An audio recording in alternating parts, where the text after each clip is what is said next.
they face the prospect of a home game against fellow strugglers Brighton and Hove Albion.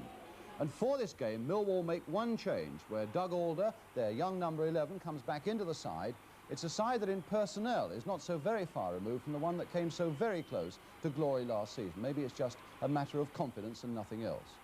Brighton, meanwhile, have drawn 6 of their last 8 games, and they are able to field a much more settled side. Bert Murray at 7 is the former Chelsea player. Stan Brown at 4 and John Moore at 6 are on loan from Fulham and Luton, respectively. Their loan period, incidentally, ending with this game. I suppose 2 characters to watch out for. Derek Possey, the Millwall player that they've reluctantly said can go on the transfer list, and his old sparring partner, now with Brighton, Barry Bridges. The crowd now waiting for referee Gordon Kew of Amersham to start the game.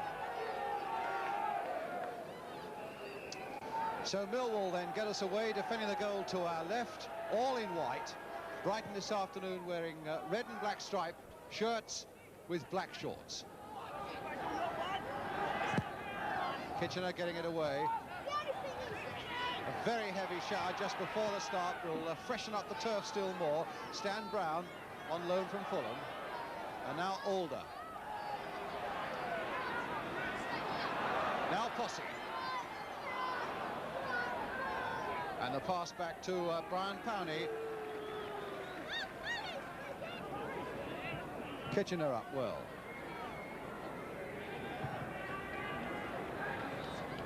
And Howe let that one go, and Bert Murray to pick it up now for Brighton. Back to Powney.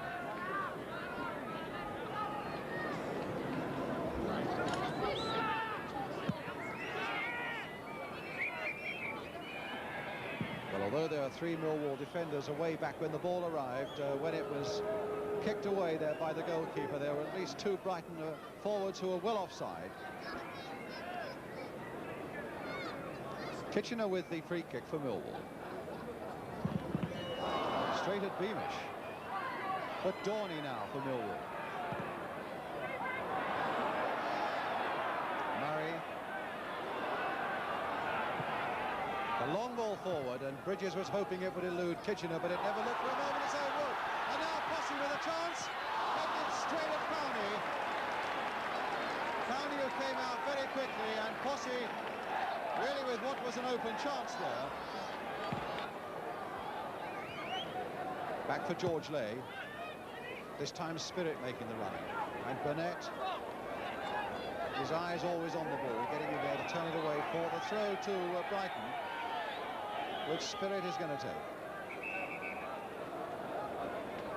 And on the far side, Millwall wanting to bring on a substitute already, Steve Brown. Spirit's got trouble seeing it. But we can see it now as Benny Fenton is on the touchline there. And Possey is going off. Well, that is a most extraordinary thing. I don't know, there must be a very good reason for it. Although I think it probably escapes just about everybody in the crowd in the same way that it escapes me. But Steve Brown is on. And Derek Possey, after only 23 minutes, is off. Dunphy.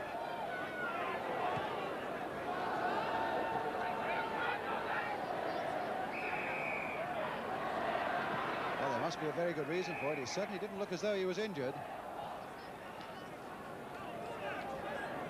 But there he is, the hottest property in the Old Kent Road at the moment, Derek Possey, on the substitutes bench now, having been taken off after 23 minutes.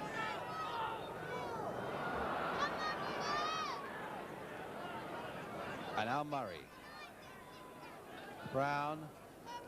Bridges over his own head towards Beamish. That looked like a push in the back on Beamish.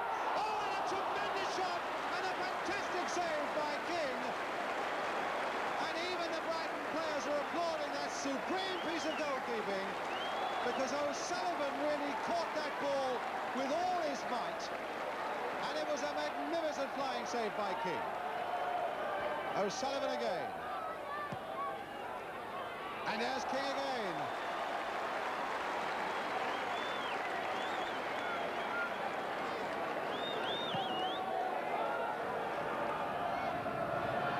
Alfwood. Well, they allowed that advantage to go because Alder was there. Now can Alder cross this one? There's Brown again, and it's a goal! Steve Brown, The substitute on for Derek Posse puts Millwall ahead with 34 minutes gone. The long cross from the left by Alder, beating them all, and Brown able to pick his spot, and in fact it was pushed into the goal by Powney. Bolland to Steve Brown. As the whistle goes for half-time, and Millwall, who go in ahead, but only thanks to a tremendous save by Brian King from Peter O'Sullivan, who's been the outstanding Brighton player. But it's a goal by Steve Brown, the substitute on for Derek Posse, that makes the difference between these two sides at half-time. Still so much more to come on the big match this afternoon, but the half-time score at the Den reads Millwall 1, Brighton 0. So Millwall then leading by a goal to nil as Brighton get us away at the start of the second half. But the news in the dressing room is that Derek Posse is off the field because an old injury has been playing him up a little bit. Pushing the back by Powell on Alder, giving Millwall the free kick. Burnett taking it.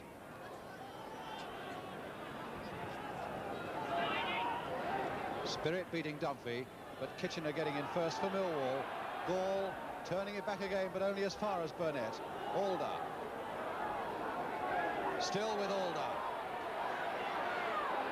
But he really ran into a knot of red and black shirts there and could make no progress. O'Sullivan, in spite of his shirt being tugged there by Brian Brown, getting it back to Powney.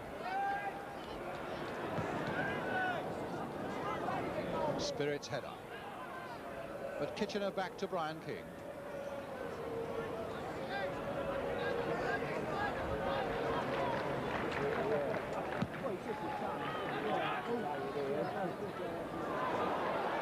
We'll go for Steve Brown again, flicked on for Bolland, and it was a fraction too fast for him. That was a good little piece of play by Steve Brown, who really is enjoying himself on a substitute. The scorer for Millwall, some fine passes in the first half, and really a good pass for Bolland there that he might have made a little more of. Alder then with the corner for Millwall. Steve Brown very active there with a run towards the near post. They're Kitchener in now, and got it off the line by Lay. George Lay smiling all over his face now, and that was a fine piece of defensive work by him as Kitchener powered in a tremendous header from that corner. And Lay right off the line. So Steve Brown now takes this corner for Millwall on the other side. A lower one this time. Oh, whacked just over the crossbar by Alfwood.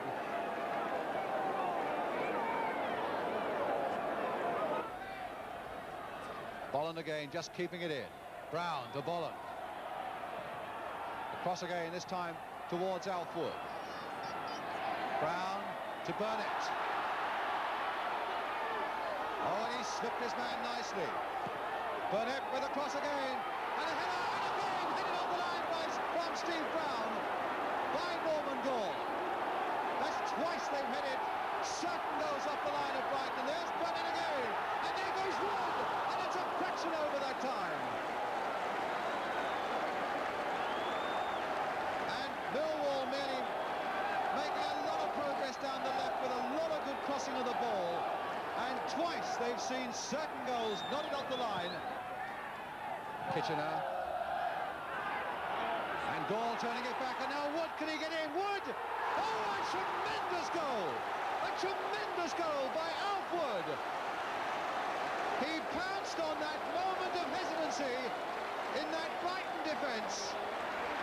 And my goodness, did he thunder that shot past Powney as he came out. And just under that crossbar, 2-0, and Alfwood, a wonderful goal for Millwall.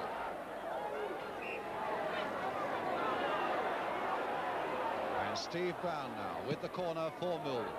High again towards Kitchener, getting in there, and Cripps in fact got there as well. Kitchener again, and saved on the line by goalkeeper Powney.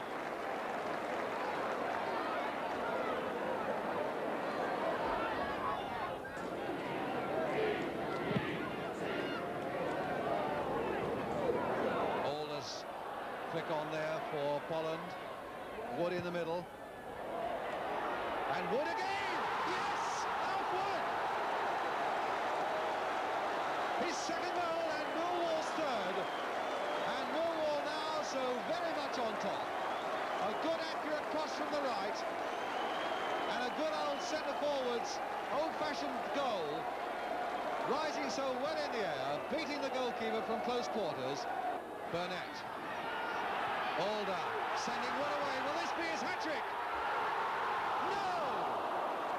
By the merest fraction, no more than 6 inches, Alf Wood fails to complete a hat-trick. And Brighton get a goal kick. And the final whistle goes, probably Millwall's best performance of the season with 2 goals, one of them a really beautiful one by Alf Wood, and the other one by their substitute, Steve Brown, who came on for Derek Posse. So 3-0 to Millwall, and in all honesty, so dominant in the second half with 2 shots saved on the line with the goalkeeper beaten. The margin indeed might have been far more handsome than it was, but a final score here at the Den that reads Millwall 3, Brighton 0.